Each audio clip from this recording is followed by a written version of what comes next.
사랑하고 존경하는 주서망교회 믿음의 동역자 여러분, 오늘은 9월의 첫 주일입니다. 아직도 더운데요. 그래도 무더운 여름이 조금씩 지나가고 있고 선선한 바람이 불며 가을이 시작되고 있습니다. 계절이 바뀌듯 우리의 인생의 시간도 흘러갑니다. 인생의 시간이요, 덧없이 흘러가는 것이 아닙니다.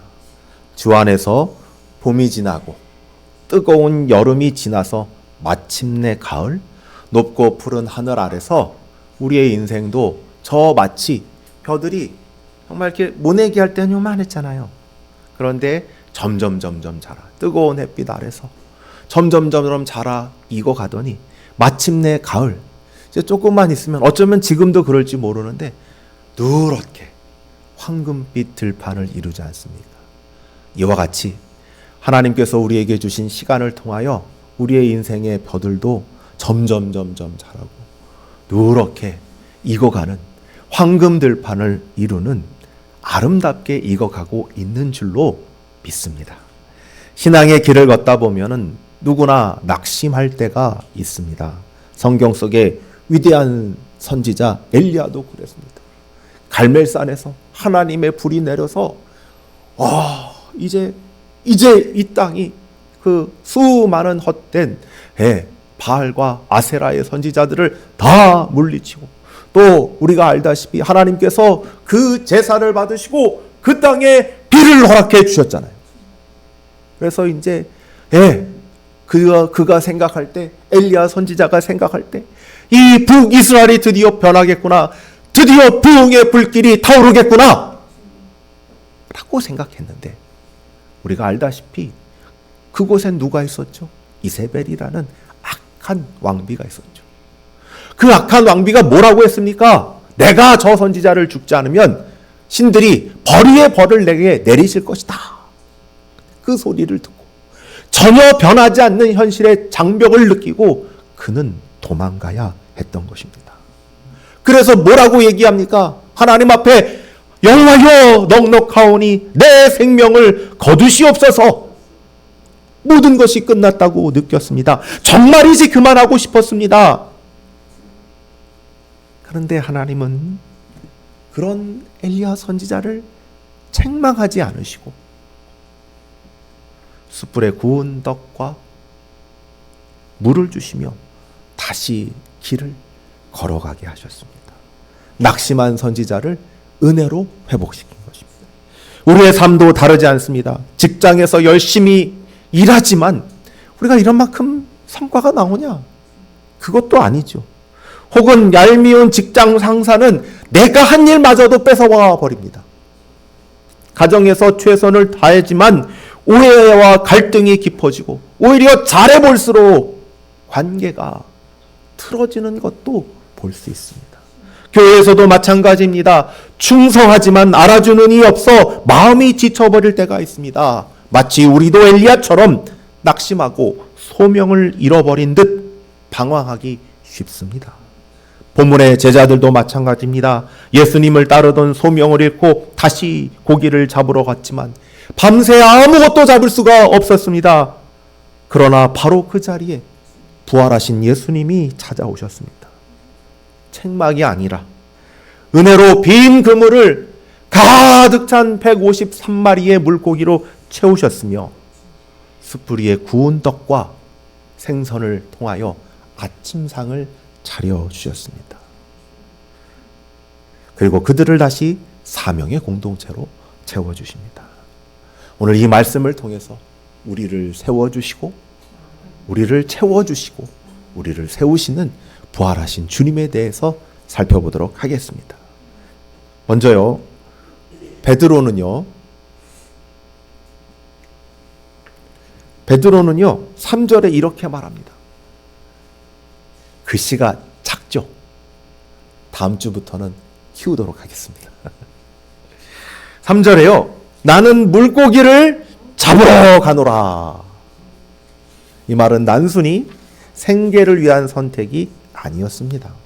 부활하신 주님을 만났음에도 불구하고 불안과 낙심에 빠져 있는 제자들의 마음을 보여주고 있습니다. 부활하신 예수님이요, 예전처럼 24시간 이 제자들과 붙어 있는 게 아니거든요. 같이 먹고 자고 했던 게 아니에요. 부활하신 주님은요, 달랐어요. 그래서 필요할 때만 제자들에게 갑자기 호련히 나타나셨다가 호련히 사라지십니다. 그러니까 이 제자들은 약간은 당혹스러울 수밖에 없죠. 저번에 나타나셨어요. 우리가 지난주에 살펴본 게 그거죠. 도마에게 야, 창자국을 보고 못자국을 만져서 믿음 없는 자가 되지 말고 믿는 자가 되라고 했잖아요. 그럼 그 후로 쭉 계셨어야 되는데 갑자기 사라지셨단 말이에요. 얼마나 당혹스럽습니까? 그리고 이 막막한 현실은 계속되고 있는 거예요. 눈앞의 현실은요, 계속되는 거예요. 지금 돈도 없죠. 예, 저 유대인들 변하지도 않았죠. 로마 제국은 똑같이 있는 거예요. 그러면 부활하신 주님이 사라지시고 현실은 똑같이 있는데 어떻게 생각하겠어요? 이 현실을 살아내야죠. 여러분, 어떤 학자들은 내가 물고기를 잡으러 가야겠다라는 말을 갈릴리로 가라는 예수님의 명령에 순종하면서 대기하는 과정에서 일어난 자연스러운 행동이다라고 보는 분들도 있습니다. 그것도 없지 않아 맞는 말이기도 하고요. 그러나 요한복음의 뉘앙스는 조금은 달라요.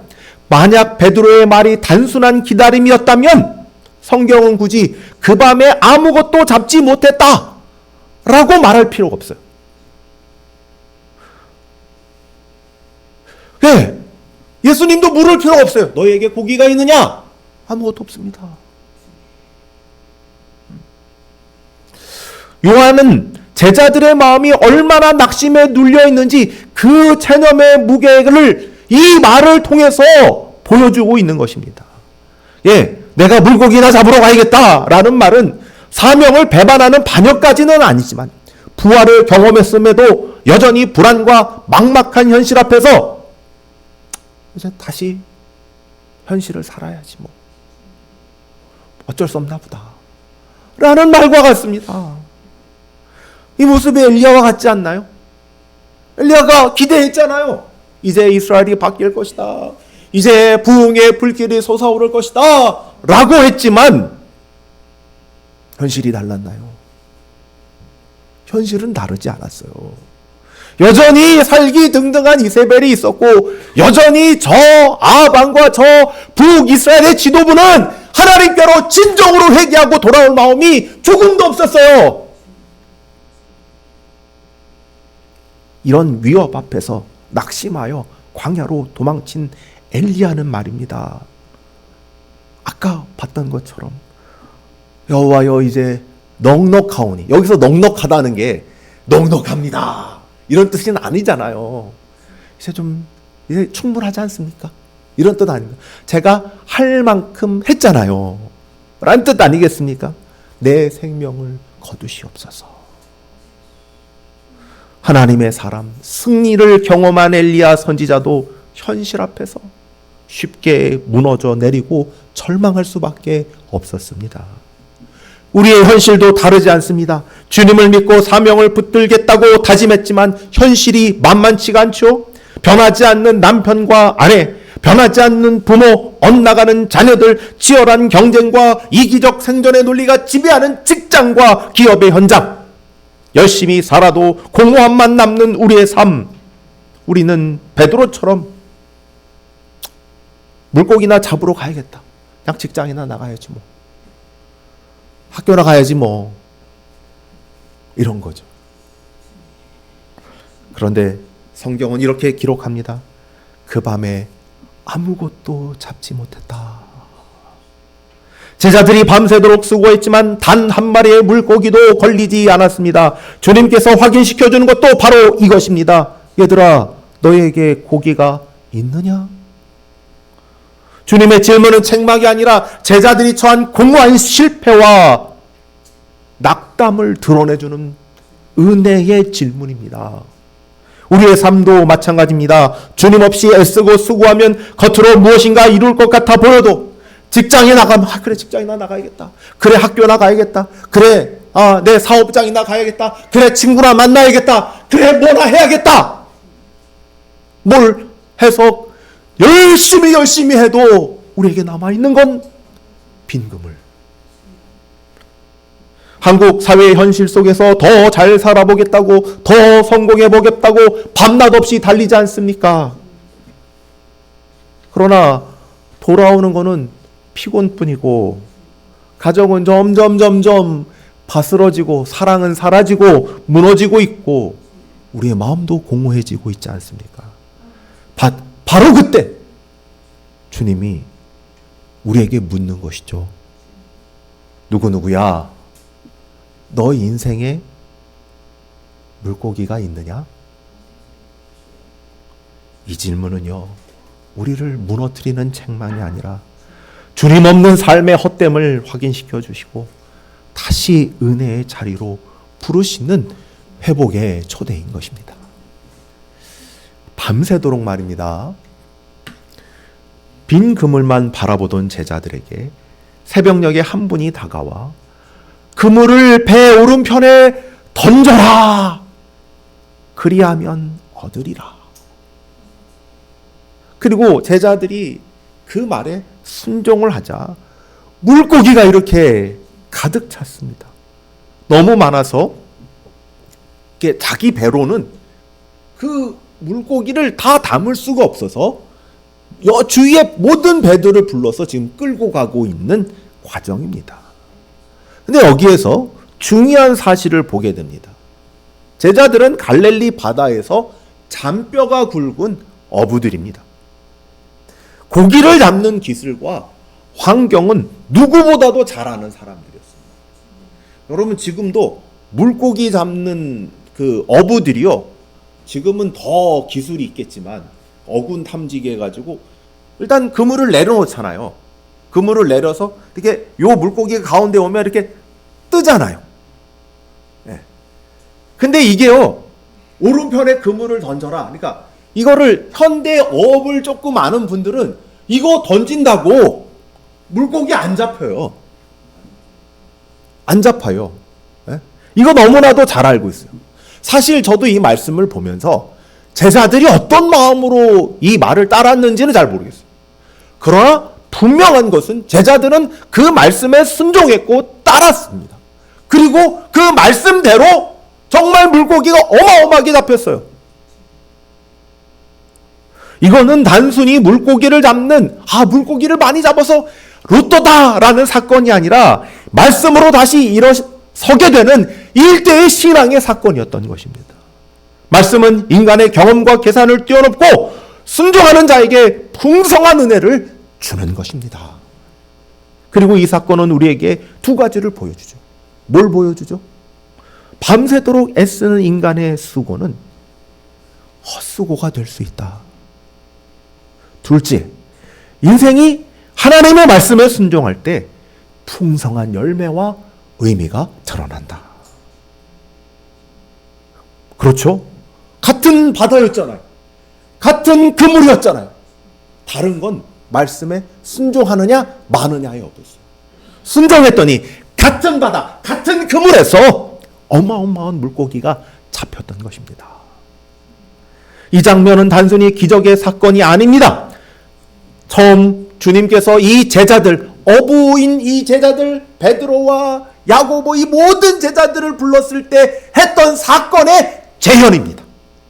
누가복음 5장 10절에 똑같아요. 엄청난 물고기를 잡고 주님이 이렇게 말씀합니다. 세베대의 아들로서 시몬의 동업자인 야고보와 요한도 놀랐습니다. 물고기가 많아서 놀랐다는 거예요.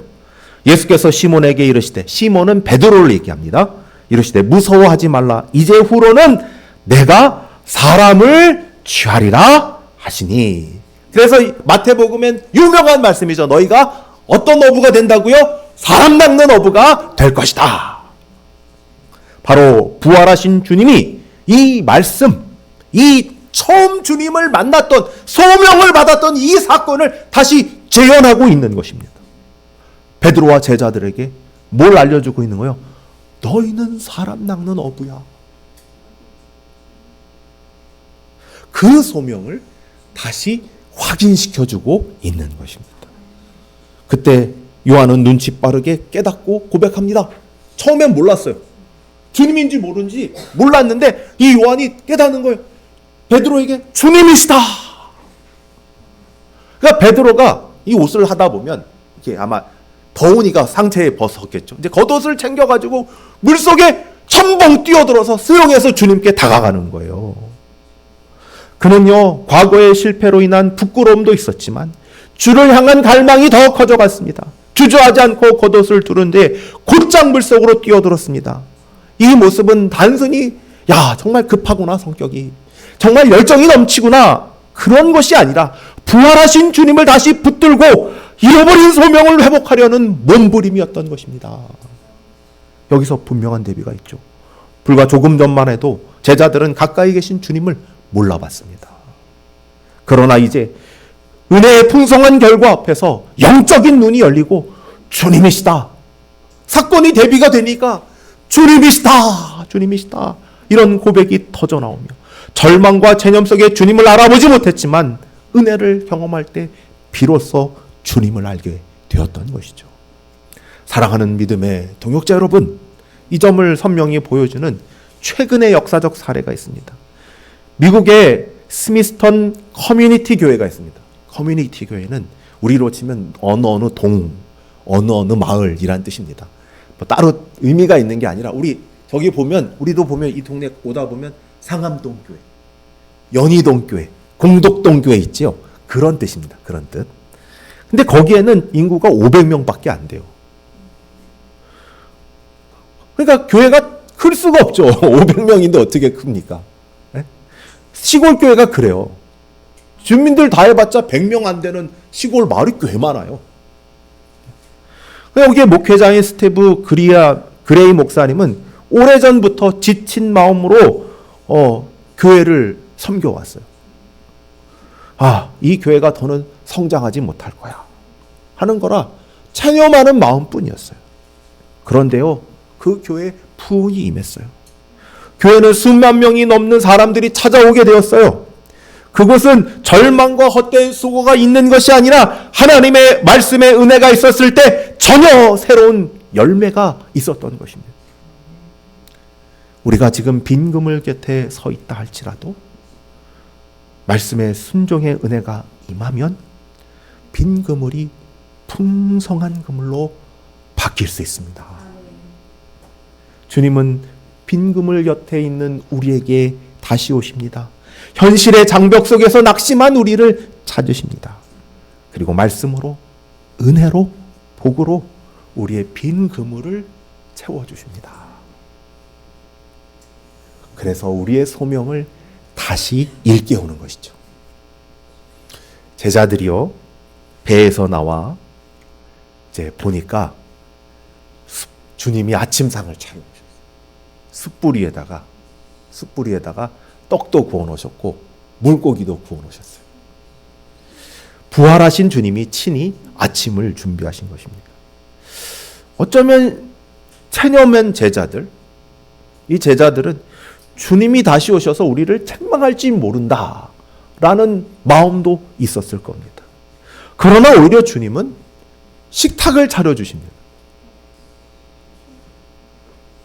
여러분, 그들은 계속해서 우리 적어도 18장서부터 보이는 실패가 있잖아요. 첫 번째는 가룟 유다가 예수님을 팔아버리죠. 다음에 제자들 그 중에 베드로는 예수님을 3번이나 부인하죠. 그 다음에 모든 제자들은 예수님을 도망쳐버리죠. 십자가 앞에서. 그리고 부활하신 주님을 만날 때에도 도마는 어땠어요? 내가 도저히 믿을 수가 없어. 못자국도 보고 창자국도 봐야 돼. 믿음에도 실패하니까 주님이 오셔서 어떻게 해요? 보여주셨잖아요. 근데 이번에도 또 어떻게 하냐면, 전 여러모로 분명히 갈릴리로 가라고 했으니까 지금 여기 서 있지만 우리 물고기나 잡읍시다 라는 말은 결코 믿음의 말은 아니었을 겁니다. 여기서도 실패한 거예요. 그런데 이들이요, 기대했던 건 주님의 책망이었을지 모르는데 우리가 책망받을 수도 있어. 그러나 주님은 책망 대신에 숯불에 구운 아침상을 차려주십니다. 이 장면은 엘리야를 떠올리게 합니다.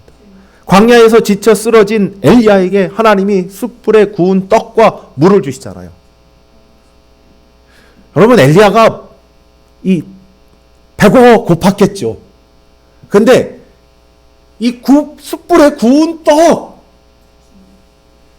이게 뭘 의미하겠어요? 하나님의 친절하심과 자애로움 아니겠습니까? 이 지치고 낭망하여 나가 떨어진 선지자를 위로하는 것 아니겠습니까? 그래야 이해해. 그럴 수 있지. 이제 부활하신 주님이 같은 방식으로 제자들을 맞이하시는 거예요. 예수님이 구운 떡과 물고기는 제자들을 향한 예수님의 친절과 자애로우십니다. 그 떡은 주님의 마음이었고 그 식탁은 주님의 품이었습니다. 또한 이 사건은 광야의 이스라엘 백성과 연결됩니다. 6월절 어린 양의 피가 이 백성의 해방을 가져오고 광야에서는 만나를 먹음으로 생명을 이어갈 수 있었습니다. 마찬가지입니다. 예수님도 십자가에 어린 양처럼 죽으시고 부활하셔서 떡을 떼어주심으로 새로운 출애굽, 새로운 만나의 은혜를 이 제자들에게 보여주고 있는 것입니다. 또한 이 식탁은 최후의 만찬과 겹쳐 보입니다. 이것은 너희를 위한 내 몸이라 하셨던 떡이 부활하신 후에 다시 제자들 앞에 확인되며 실패한 자들을 은혜의 공동체로 세우시는 새로운 식탁을 열고 있는 것입니다. 12절을 이렇게 기록하죠. 제자들이요, 주님이 신 줄 아는데 당신은 누굽니까? 라고 묻는 자가 없대요. 너무 당연한 말 같은데 당연한 말이 기록되고 있어요. 제자들은 주님을 알아보았습니다. 주님이 약속하신 대로 갈릴리에 오셔서 자신들을 찾아오셨음을 알았습니다. 그러나 동시에 마음 한편으론 주님을 부인하고 도망쳤던 기억, 체념하며 빈 그물을 던졌던 모습이 떠올랐습니다. 그 앞에서 아무런 말도 할 수 없었습니다. 이 침묵은 단순한 두려움이 아니라 자신들의 실패와 주님의 자애로움의 은혜가 맞부딪혀 자리에서 터져나오는 침묵입니다. 마치 소리 없는 아우성. 더 이상 변명할 수도 없고, 그리고 말을 하고 싶은 거예요. 왜 이렇게까지 하십니까?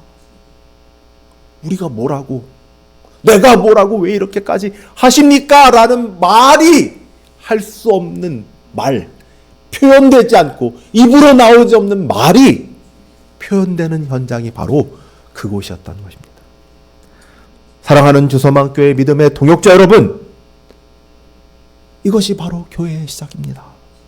교회는 완벽한 사람들이 모인 곳이 아닙니다. 오히려 십자가 앞에서 주님을 부인하고 도망쳤던 자들, 빈 그물을 들고 체념 속에 주저앉았던 자들, 실패하고 넘어진 사람들이 모인 곳입니다. 그러나 그런 우리를 향해 주님은 여전히 무한한 사랑으로 용서하시고 친절과 자애로 맞아주시며 함께 하시기를 기뻐하십니다.